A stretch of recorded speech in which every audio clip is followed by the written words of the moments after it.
Government জ্ঞান YouTube চ্যানেলে আপনাকে স্বাগত। আজকে আমি আলোচনা করব পশ্চিমবঙ্গে 100 দিনের কাজ বন্ধ হওয়া নিয়ে। কেন কেন্দ্র সরকার পশ্চিমবঙ্গকে 100 দিনের কাজের টাকা দিচ্ছে না অথবা নতুন করে কাজ শুরু হচ্ছে না।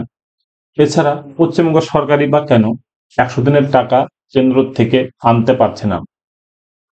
আপনাদের এই ভিডিওতে আমি দেখাবো এই 100 দিনের কাজ বন্ধ হওয়ার ফলে গ্রামীণ অঞ্চলে জনসাধারণের উপর কি প্রভাব পড়েছে। আপনি যদি এই অবস্থায় 100 দিনের কাজের জন্য আবেদন করেন তাহলে পরে কি সরকার কাজ দিতে বাধ্য? কারণ আমরা তো জানি যে 14 দিনের মধ্যে আপনাকে কাজ দিতে হবে যদি আপনি 100 দিনের কাজের জন্য আবেদন করেন। সেক্ষেত্রে এখন কি হবে, এই সমস্ত বিষয় নিয়ে আজকের এই আলোচনা। তো ভিডিওটি প্রথম থেকে লাস্ট পর্যন্ত মনোযোগ সহকারে দেখবেন। চ্যানেলটিতে নতুন হলে অবশ্যই সাবস্ক্রাইব করবেন এবং ভালো লাগলে লাইক কমেন্ট শেয়ার করতে একদমই ভুলবেন না। আমরা জানি MGNREGA হলো একটি অ্যাক্ট, যেখানে আর্টিকেল 27 বলে একটা আইন রয়েছে, যেখানে এই আর্টিকেল 27 বলে কেন্দ্র সরকার 100 দিনের কাজের টাকা দেওয়া বন্ধ করতে পারে রাজ্য সরকারকে। এই আর্টিকেল 27 ভিত্তিতে কি পশ্চিমবঙ্গে 100 দিন কাজের টাকা বন্ধ করেছে কেন্দ্র সরকার?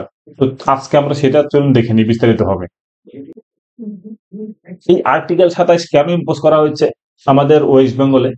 বলেছে যে এই রাজ্য সরকার যদি MGNREGA ফান্ডের টাকা মিসইউজ করেন তাহলে পরে সেই টাকা কেন্দ্র সরকার বন্ধ করতে পারে। কোন ভিত্তিতে?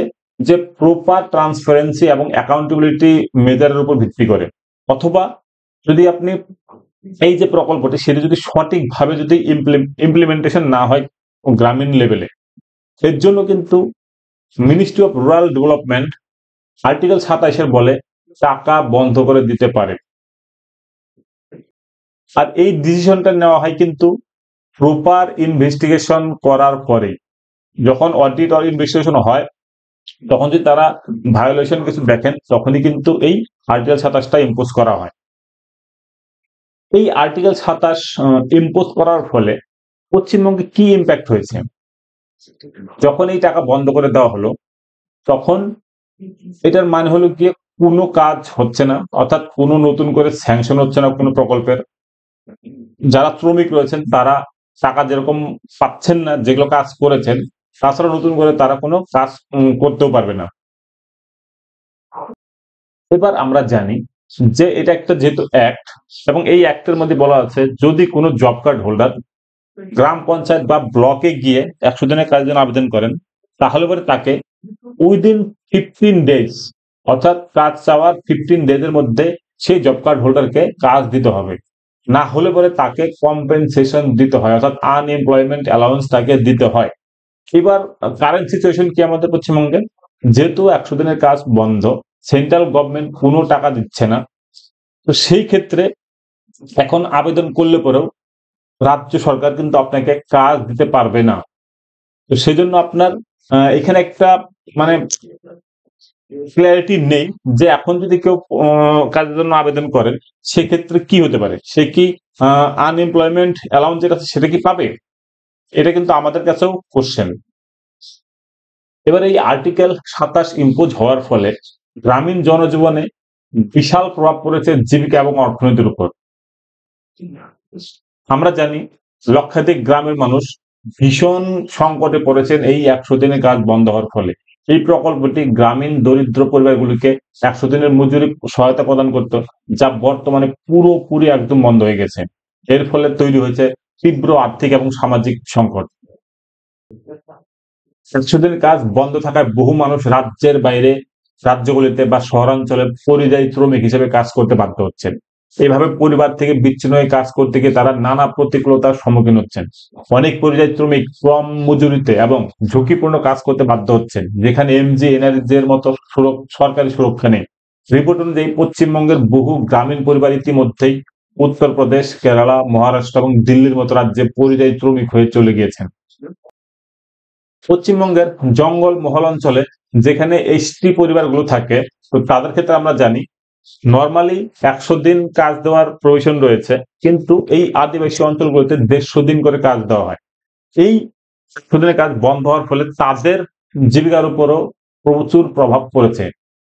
এর জন্য কি হচ্ছে, দরিদ্র পরিবারগুলি জীবিকার জন্য বনের উপর আরো বেশি নির্ভরশীল হয়ে পড়ছে। মানুষ বন থেকে কাঠ, শালপাতা, কাদামাটি সংগ্রহ করে জীবিকা নির্বাহের চেষ্টা করছেন। এতে বন সম্পদের উপর অতিরিক্ত চাপ পড়েছে, যা পরিবেশের জন্য খুবই ক্ষতিকারক। অনেক সময় বন্য প্রাণীদের আক্রমণের শিকার হচ্ছেন বা বন বিভাগ কর্তৃক বাধার সম্মুখীন হচ্ছেন এই সমস্ত জব কার্ড হোল্ডাররা। 100 দিনের কাজ বন্ধ থাকায় বহু গ্রামীণ পরিবার যেরকম চরম দারিদ্র্যের মুখে পড়েছেন, সেরকমই বহু পরিবার আছে যারা ঋণ নিতে বাধ্য হচ্ছে, যা ভবিষ্যতে তাদের আরো অর্থনৈতিক চাপে ফেলবে।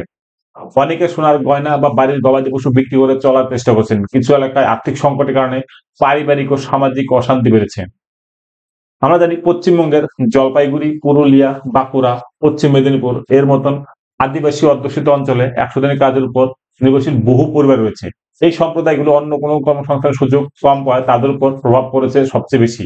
সরকারি প্রকল্পের আওতায় তারা যে সামাজিক সুরক্ষা পেতেন তা হারিয়ে ফেলার ফলে তাদের দুর্দশা আরো বেড়ে গিয়েছে। সুদিনের কাজের মাধ্যমে শুধু শ্রমিকরা মজুরি পেতেন না, বরং এর মাধ্যমে গ্রাম অঞ্চলের পরিকাঠামো উন্নয়ন প্রকল্প বাস্তবায়িত হতো।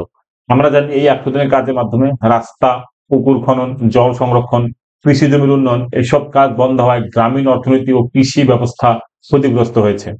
বহু অর্ধসমাপ্ত উন্নয়ন প্রকল্প পড়ে রয়েছে যা সম্পন্ন করা সম্ভব হচ্ছে না। সেই 100 দিনের কাজ বন্ধ হয়ে যাওয়ার ফলে পশ্চিমবঙ্গের গ্রাম অঞ্চলে বেকারত্ব বেড়েছে, মানুষের জীবিকা সংকটে পড়েছে, দারিদ্রতা আরো বেড়েছে এবং রাজ্য থেকে ব্যাপক পরিমাণে শ্রমিক গিয়েছেন বাইরের রাজ্যে। গ্রামীণ অর্থনীতি পুনরুদ্ধার করতে হলে যত দ্রুত সম্ভব এমজিএনআরজি অর্থাৎ 100 দিনের কাজ পুনরায় চালু করা জরুরি। আমরা সাধারণ জনগণ শুধু এটাই আশা করতে পারি, রাজ্য সরকার এবং কেন্দ্রীয় সরকার যাতে দ্রুত এই 100 দিনের কাজ শুরু করেন এবং যে টাকা পেন্ডিং আছে সেই টাকা যাতে দেওয়া হয়, তার জন্য আমরা আবেদন ছাড়া আর কিছুই করতে পারি না। কেন্দ্র সরকারের এই যে গ্রামীণ অঞ্চলে ব্যাপক প্রভাব পড়ছে, এটার উপর ভিত্তি করে তাদের অবশ্যই একটা মানবিক দিক দেখানো দরকার, যাতে পশ্চিমবঙ্গে আবার নতুন করে 100 দিনের কাজ শুরু হয় এবং আবার যেন এই যে গ্রামীণ অঞ্চলের জনসাধারণ তারা যেন কাজ পায়। তো বন্ধুরা, আপনাদের যদি কিছু মতামত থাকে অবশ্যই কমেন্টে লিখে জানাবেন এবং ভালো লাগলে লাইক, কমেন্ট এবং শেয়ার করতে একদম ভুলবেন না।